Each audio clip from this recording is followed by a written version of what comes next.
Ahí ya me escuchan.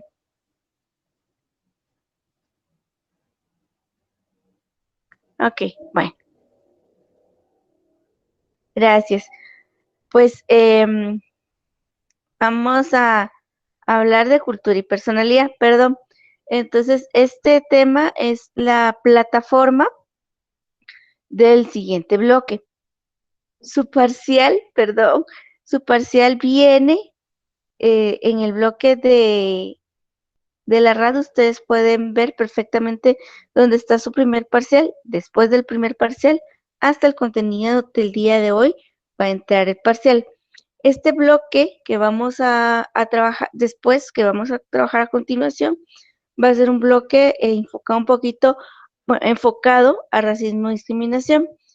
Entonces, el tema del día de hoy es cultura, personalidad y poder. Entonces, vamos a ver que la personalidad y la cultura van a estar íntimamente relacionadas. Entonces, van a haber tres elementos desde los que se puede abordar el estudio de la personalidad, que puede ser cómo la cultura afecta la personalidad, cómo la personalidad afecta la cultura y cómo estas experiencias afectan en el contexto y en elementos culturales específicos. Desde esa perspectiva, pues se va a abordar este tema, ¿verdad? Vamos a tener 4 características principales hablando de la personalidad, que van a ser aspectos biológicos, que abarcan desde lo neurológico hasta lo sanguíneo, la naturaleza o el contexto donde se desarrolla el individuo, la cultura de la que forma parte el individuo y la experiencia del individuo. Entonces, estos 4 elementos van a formar como la base de, desde esta perspectiva, de lo que va a ser la, la personalidad. Ojo, no estamos hablando de identidad, estamos hablando de personalidad, que si bien es cierto, van amarradas, no es exactamente lo mismo.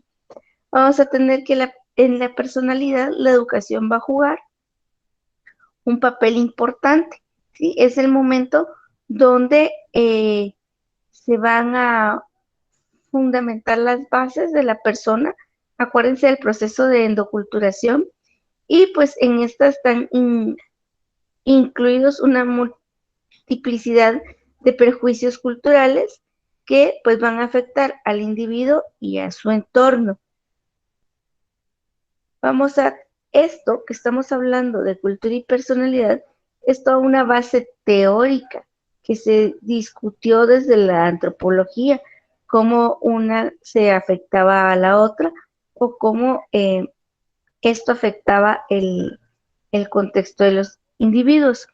Uno de los primeros antropólogos en realizar estudios de cultura y personalidad fue Ruth Benedict, cuando publica su obra Patterns of Culture, que se convirtió en el prototipo teórico para un buen número de estudios de configuraciones posteriores. Luego lo aborda Abraham Cardinal desde el psicoanálisis, colaborando siempre con Ruth Benedict. Luego está Cora Dubois, Blinton y otros antropólogos que han ido desarrollando toda una teoría sobre qué es la personalidad, ¿verdad? Y las preguntas que planteábamos al principio. La idea es tratar de entender cómo se afecta la cultura y la personalidad y viceversa, cómo la personalidad puede afectar a la cultura. Entonces, esto ha sido todo un sistema teórico donde se determinan las siguientes construcciones.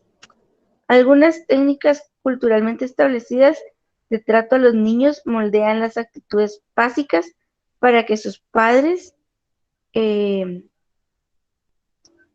los eduquen, ¿verdad? Entonces, es parte de la educación tener algunos elementos básicos, ¿sí? Por ejemplo, a nosotros en el país se nos educa con lo que estábamos viendo en el bloque anterior, ¿verdad? Con algunas ideas machistas, también algunas ideas de discriminación, ¿sí?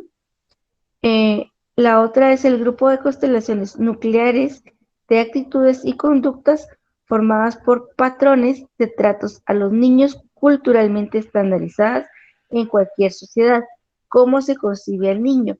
Por ejemplo, la mayoría de las sociedades eh, cuida a sus niños, pero es el niño el que debe respetar al adulto y pocas veces se mira al revés. O sea, el adulto siempre piensa que va a estar sobre el niño y en esa relación de poder se pierde algún derecho o alguna cosa importante para el desarrollo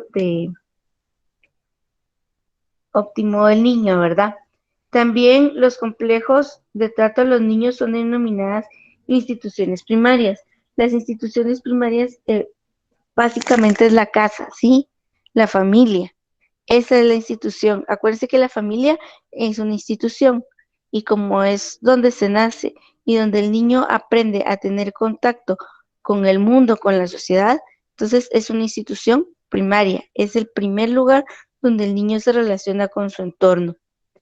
Por medio de los mecanismos de proyección, las constelaciones nucleares derivadas de las instituciones primarias, es decir, de la familia, refleja subsiguientemente el desarrollo de otras instituciones, tales como la religión, el gobierno, el sistema de creencias, los colegios o el sistema de educación, porque la institución primaria, que es la familia, define hacia dónde quiere que vaya este niño, ¿sí? Las primeras tanes en la sociedad que uno hace son definidos sobre todo por la familia, que nos orienta hacia hacia dónde ir, ¿verdad? Entonces, esto se vuelve complejo dado que la intensidad también de las sanciones negativas, es decir, hasta algún momento podemos decir que la disciplina también se da desde este sistema de relaciones. Las frustraciones o las satisfacciones también se producen desde el sistema familiar, desde estas instituciones básicas. Aquí ya podemos incluir primarias y secundarias. Y la enfermedad es generadora de angustias, la explicación de enfermedades. A ver, el sistema de salud para el desarrollo social es esencial. Entonces, se cree o se plantea que una sociedad es civilizada cuando tiene la capacidad de atender a sus enfermos, porque eso significa que ha dedicado tiempo, dinero y esfuerzo a su sociedad, a la convivencia y en la construcción sociocultural. Entonces, el sistema de cómo se abordan las enfermedades es un complejo que se da desde las primeras instituciones, es decir, desde el momento en que uno es pequeño, ¿sí? Se da esa concepción como un ejemplo así muy básico, muy elemental, los test que nos preparan las abuelitas, ¿sí? Si me duele la panza, pues tomo un té de manzanilla. Entonces, ese tipo de cositas se van armando, se van construyendo desde la casa, ¿verdad? Entonces, la antropología ha demostrado que entre ciertos límites, los normales son quienes son los tolerados por las instituciones de sus civilizaciones respectivas. Esto significa de que quien es anormal en una sociedad puede constituir el ideal aprobado por otra. A ver, a partir de estos sistemas, de cómo nos enseñan a relacionarnos con nuestro entorno y cómo nos relacionamos con nuestra familia y esta cómo nos lleva a relacionarnos en nuestros contextos, va a determinar hasta cierto punto nuestra normalidad o anormalidad. ¿Por qué? Porque la familia o la casa va a ser quien nos va a dictar las normas de relaciones sociales externas. Entonces, entre comillas, el trabajo de ellos es exitoso, nosotros nos vamos a poder relacionar, vamos a poder ser tolerados en nuestro entorno, pero si la familia hace mal su trabajo, entre comillas, por supuesto, vamos a ser anormales, ¿sí? Entonces, se supone que la familia tiene que entrar dentro de ese sistema cultural para poder crear personas normales, ¿sí? Adaptadas a la sociedad, a las normas y valores de la sociedad. ¿Hay alguna duda hasta ahí?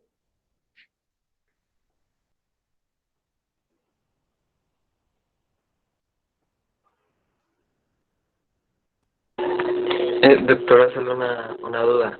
Digamos, usted mencionaba de que, pues obviamente depende de la manera en la que lo crían los papás, va a ser como que la tendencia que va a adoptar en relación a la cultura.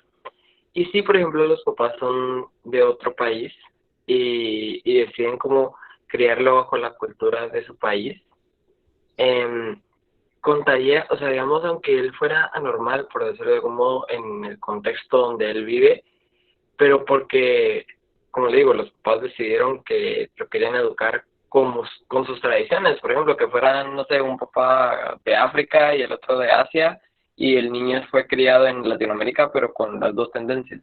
¿También se contaría como normal?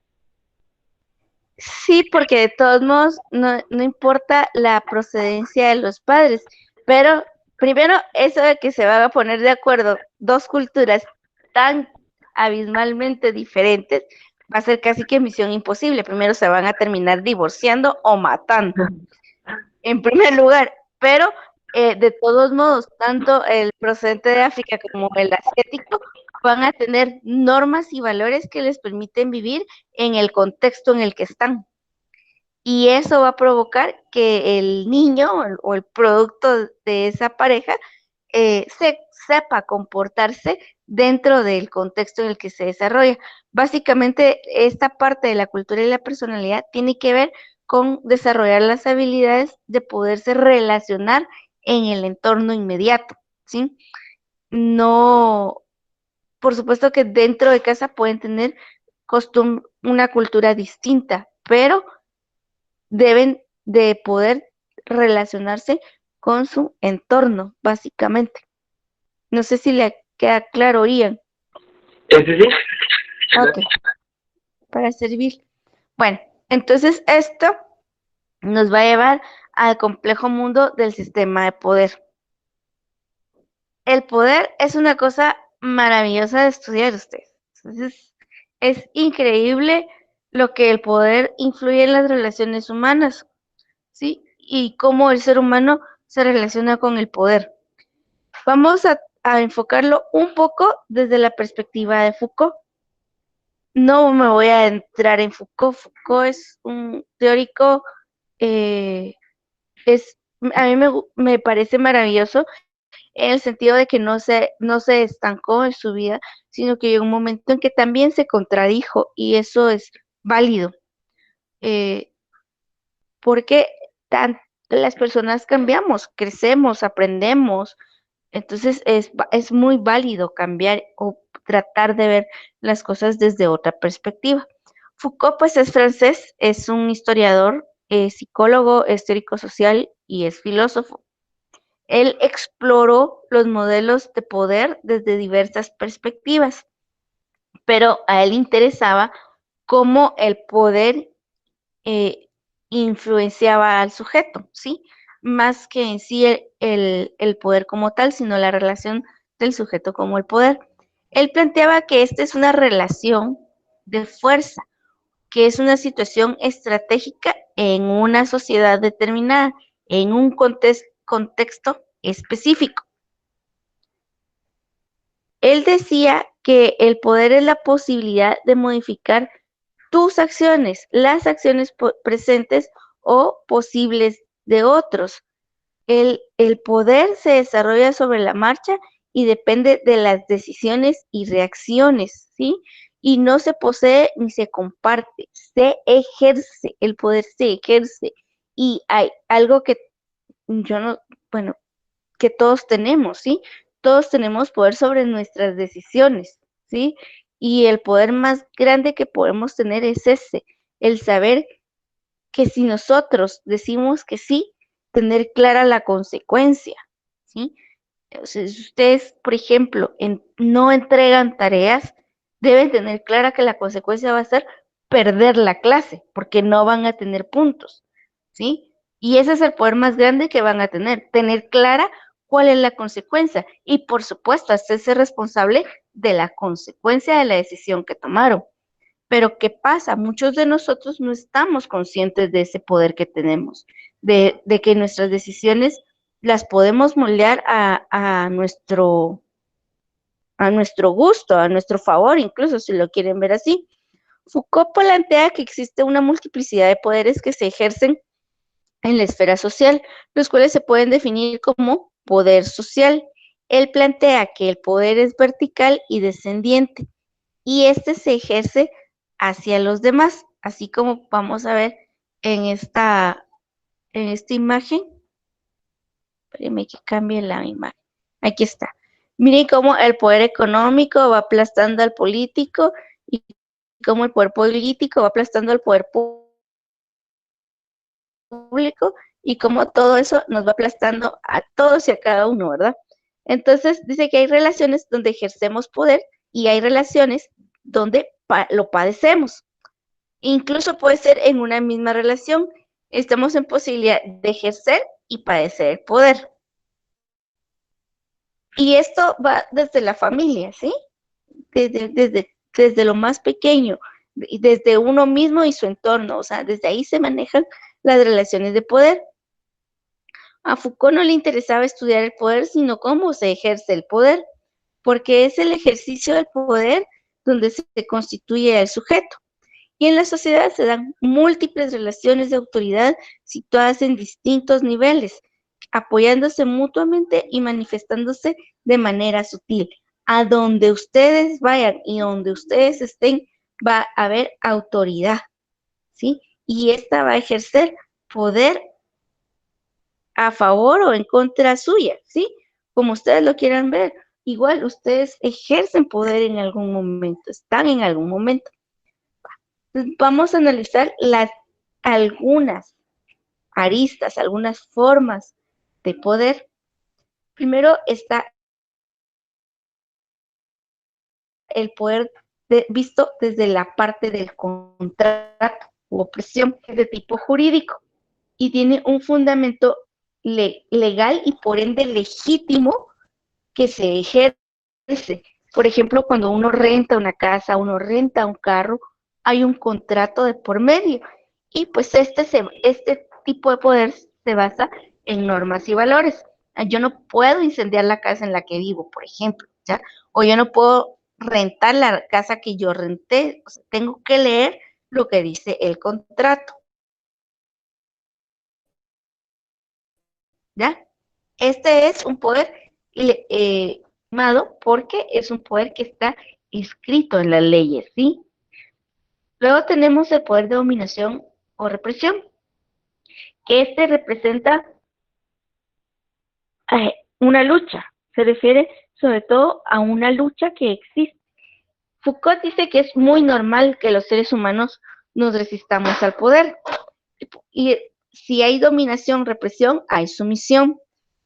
El poder no se puede reducir a la soberanía, ya que el hombre y la mujer, alumnos, maestros, el interior de una familia, existen relaciones de autoridad que no son proyecciones directas del poder soberano, sino que son condiciones que van a facilitar el funcionamiento de ese poder, ¿sí?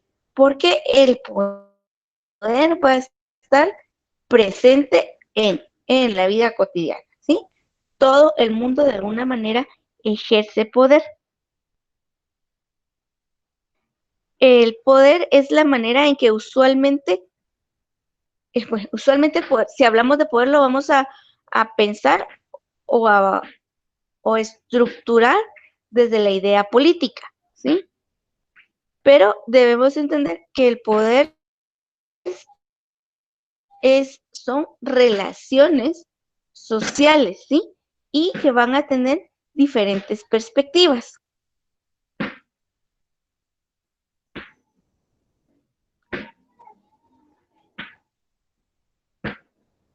Foucault se centró en los extremos, ¿sí? No el rey, sino en los súbditos, no en el poder, sino en sus efectos. Eso es lo que se constituye como sujetos. Y a Foucault le interesaban los sujetos. Analizar los mecanismos en que el poder actúa para entender los objetivos del poder al hacer un análisis ascendente del poder. Y vemos ahí las flechitas, ¿sí?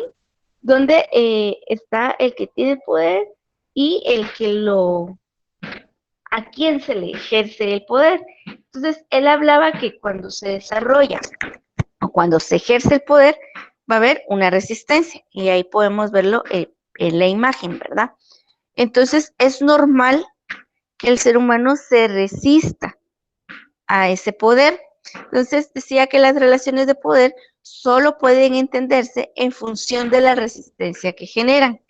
Y esta resistencia es la cara opuesta del poder, pero también es poder, ¿sí?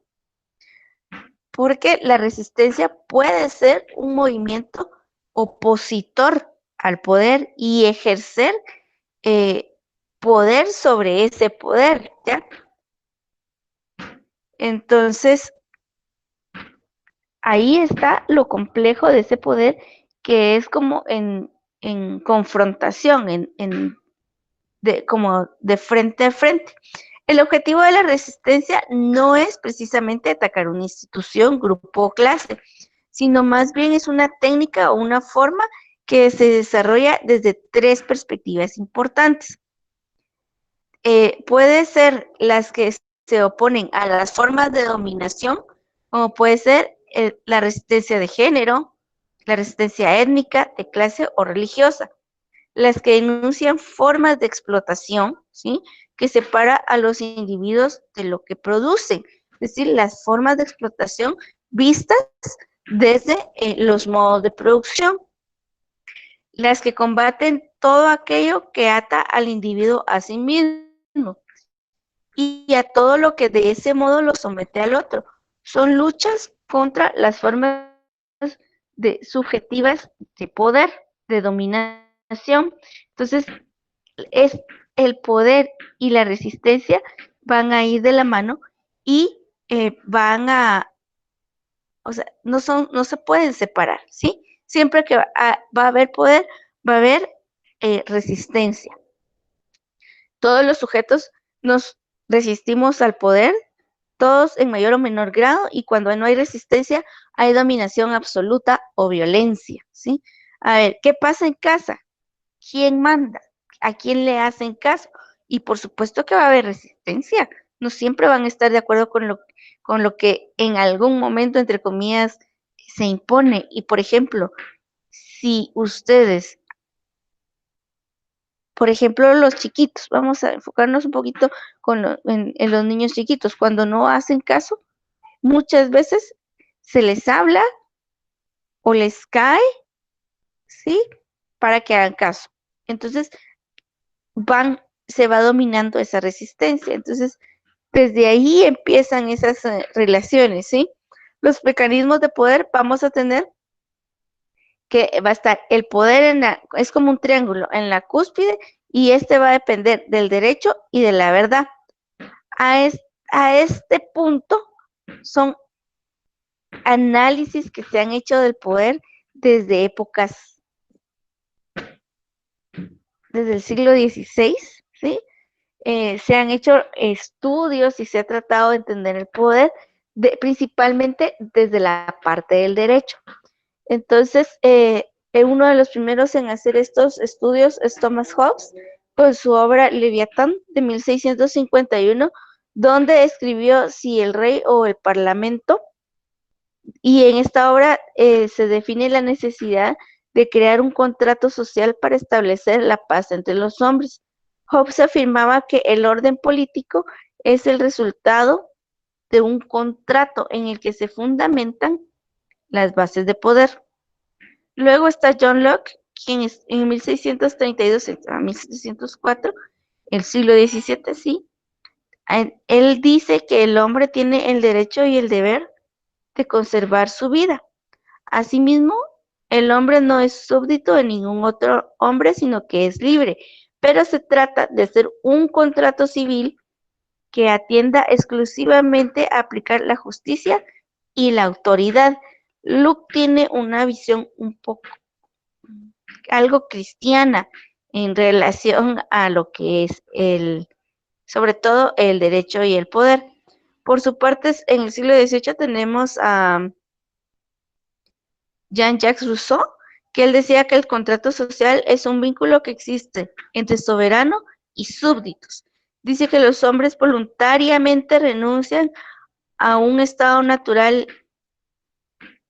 de libertad o inocencia para someterse a las reglas de la sociedad, a cambio de beneficios mayores inherentes al intercambio social. Rousseau decía que el hombre, cuanto más tiene, más desea, y ciertas personas acumulan riqueza y éstas sufren por su vida y por sus riquezas, y estos inician y plantean los primeros códigos jurídicos para permanecer protegidos. Y después más adelante tenemos a Foucault, un poco más contemporáneo. Y él dice que el origen del derecho en realidad viene de una especie de encargo de poder monárquico, que necesita legitimizar el ejercicio de poder real, estableciendo ilusorios límites a dicho poder. Para él, toda esta construcción es un intento de construir una verdad, entre comillas, que legitime la estructura del poder vinculada a una norma jurídica. Entonces, él dice que el derecho garantiza la dominación. Está escrito, entonces tenemos que hacer caso. Y eso no significa precisamente que esté bien, ¿no?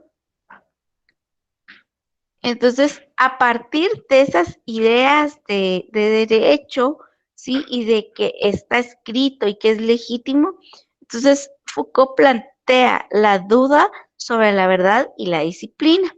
Para él la verdad es una construcción social que se hace a partir de aparatos del saber, ya sea la ciencia o la religión, los cuales producen saberes que tienen carácter de verdad.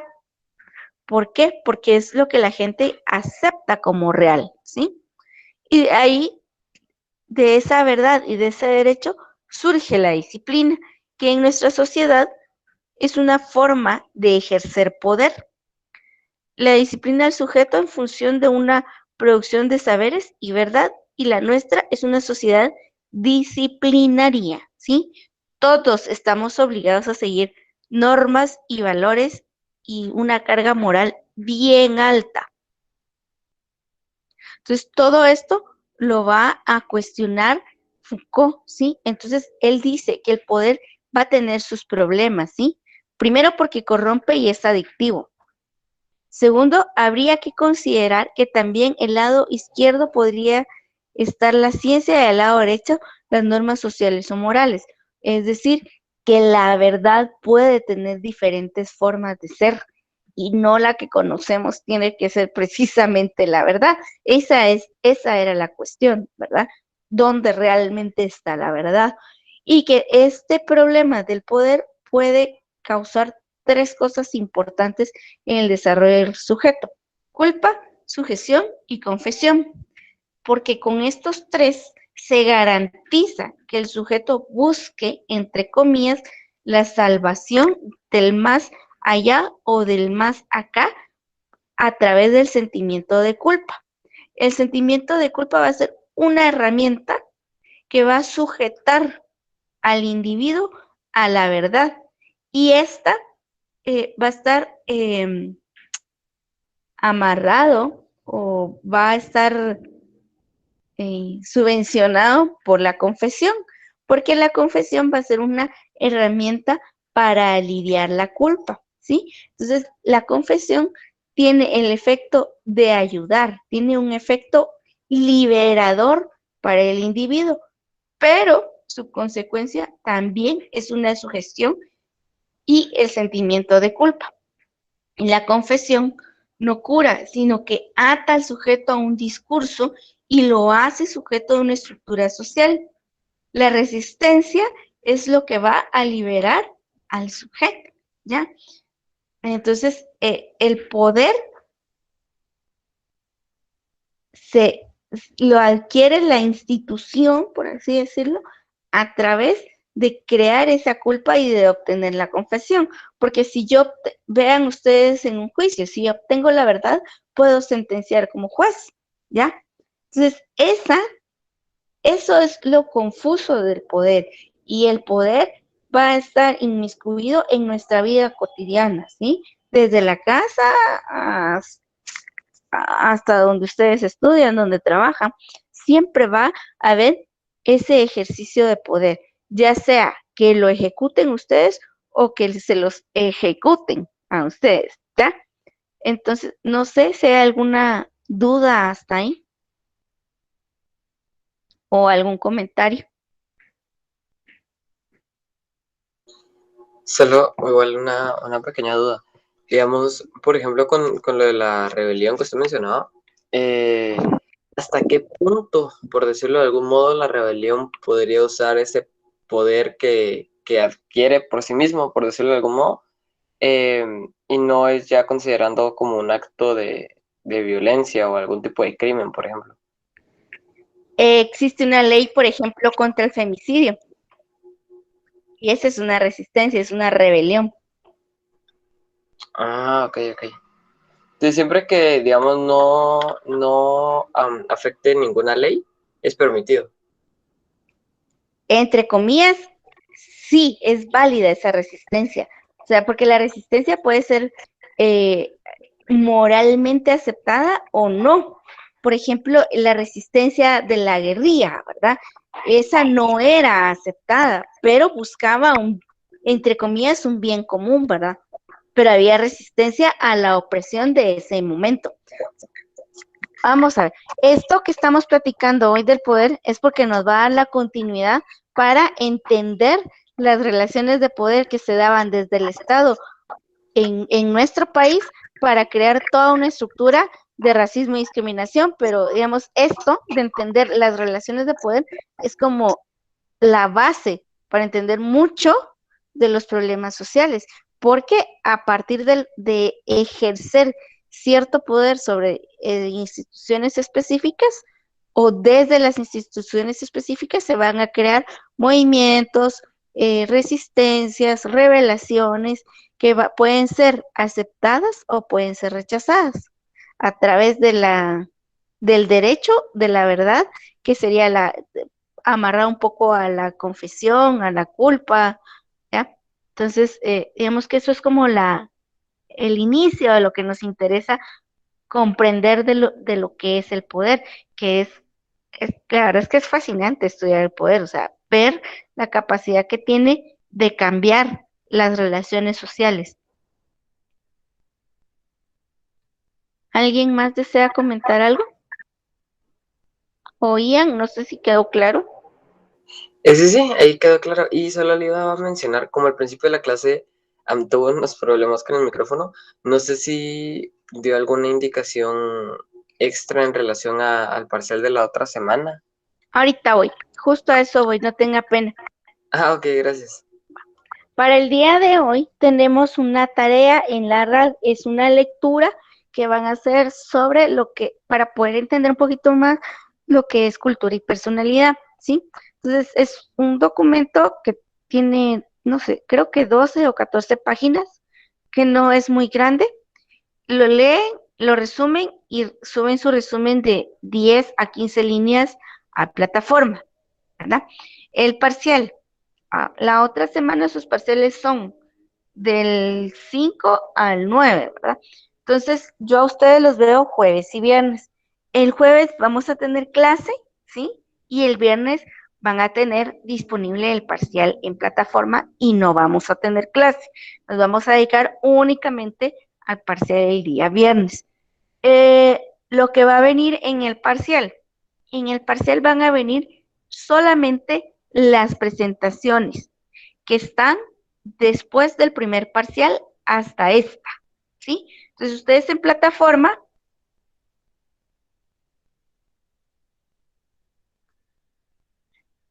Pues entonces 8, Melanie, ¿sí? Gracias.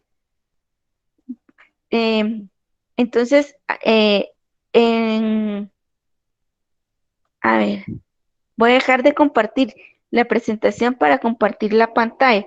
Entonces, ustedes en plataforma pueden ver muy bien dónde está la parte del primer parcial.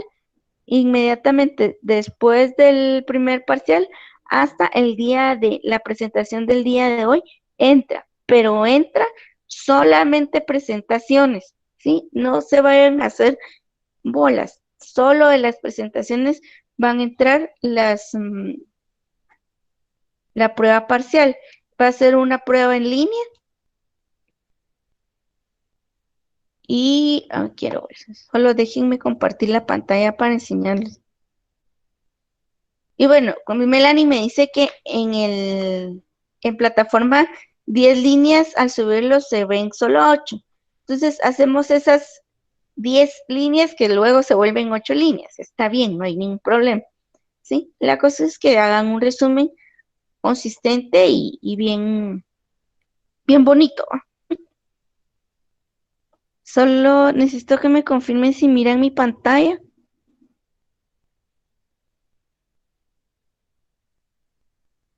No, todavía no. Va, ahorita vamos.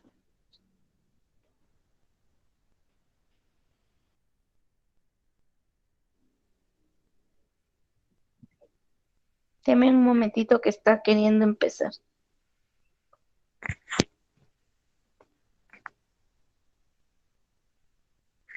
Ya va.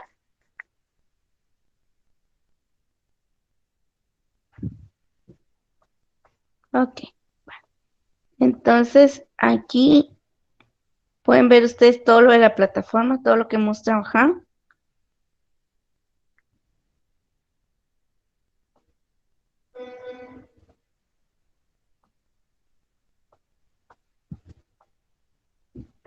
Entonces, su prueba parcial viene a partir de acá, ¿sí?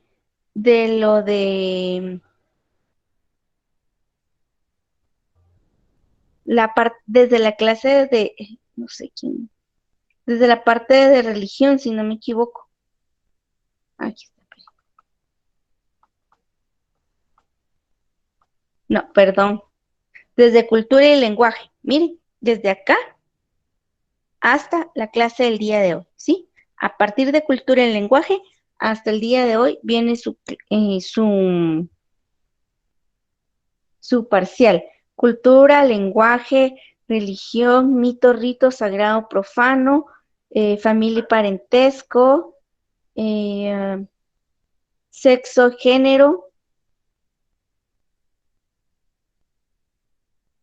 em, Luego tenemos una clase de violencia de género, cultura, personalidad y poder.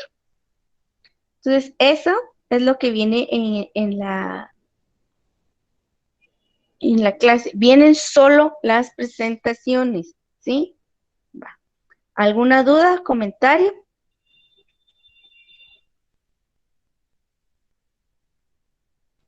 Ya la clase de ayer ya está disponible en la RAD.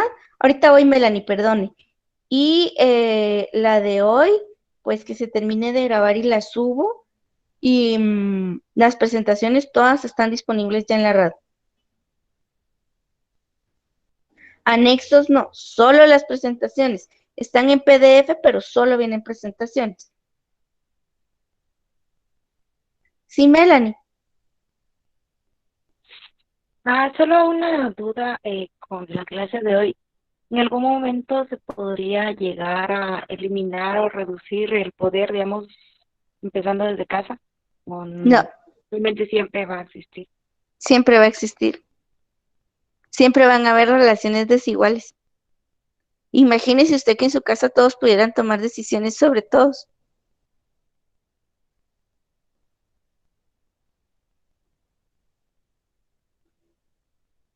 Lo que sí se puede hacer es equilibrar las relaciones de poder.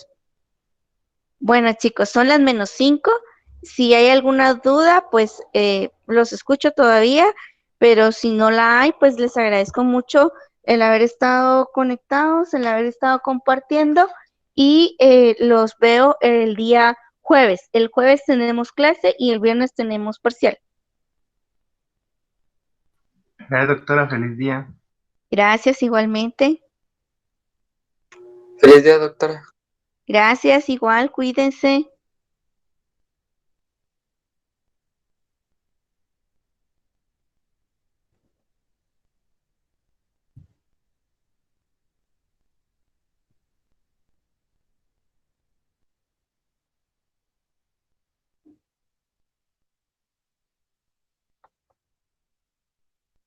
Adiós, Astrid, feliz día.